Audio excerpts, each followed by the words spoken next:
Vamos continuar aqui porque a gente precisa aprender mais, né? E eu vou falar de atividades para as crianças. Eu sei que a criançada está dando trabalho, os adolescentes estão ficando ansiosos e atualmente é difícil encontrar alguém que não goste de passar horas nas telas, né? Agora, é importante ter outras atividades, viu, gente? Principalmente com as crianças, com os adolescentes. A psiquiatra Daniele Admoni explica como fazer para sair um pouquinho das telas. Vamos ver dicas aí de como é que a gente vai entreter a meninada. Aqui, ó. Boa tarde, Cláudia. Boa tarde, pessoal de casa. A pergunta de hoje é como tirar os adolescentes em frente das telas e as crianças também. Essa é uma pergunta difícil. O que a gente tem visto é que o importante é os pais oferecerem outras possibilidades. A criança, o adolescente sozinho não vai alargar aquilo que é super atrativo, super estimulante para poder procurar uma outra atividade, até porque eles não têm esse entendimento de como isso faz mal.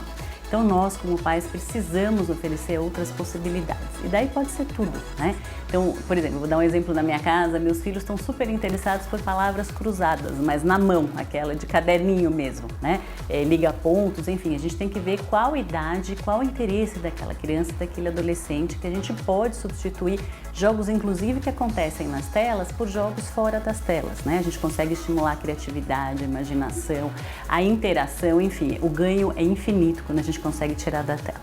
Outra coisa bacana é oferecer jogos sem forma, que a gente fala, né? Então, assim, massinha, slime, coisas que não tem muita forma, que aquela criança pode fazer o que ela quiser, né? De novo, usar a imaginação, usar a criatividade, interagir com outras crianças, mexer em coisas frias, coisas quentes, texturas diferentes, cores diferentes. Isso é um mundo que a gente não tem nas telas, né? Então, cabe a nós, pais, sempre poder oferecer outras alternativas. Outra questão são os livros, né? Eu sempre falo que a gente tem que dar o exemplo em casa. A criança não vai pegar um livro e ler sozinha se os pais não têm esse costume de ler, né? Então, primeira coisa, a gente precisa ter esse hábito, a gente precisa ser o exemplo para os nossos filhos, tanto do uso de telas, então não dá para ficar na tela enquanto está falando com o filho, enquanto está assistindo televisão, enquanto está comendo. Então, tudo que a gente exige dos nossos filhos, a gente precisa fazer também e dar o exemplo. Então, deixar o celular de lado, deixar o computador de lado, fora do horário de trabalho. E pegar um livro é o melhor exemplo que a gente pode dar. No começo, as crianças nem sempre têm esse interesse, então, além de dar o exemplo, a gente precisa realmente introduzir, né? Pegar um tema que aquela criança gosta, então, sei lá, um livro sobre futebol, por exemplo, e começar a ler e aos pouquinhos se retirando e deixando aquela criança, aquele adolescente sozinho.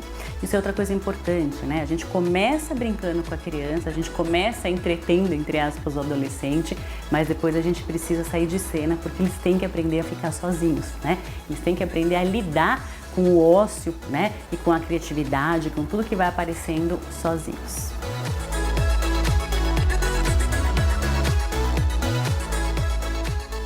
Muito bem, tá vendo só? Boas dicas pra gente continuar aprendendo sempre. Gente, a gente aprende o tempo todo.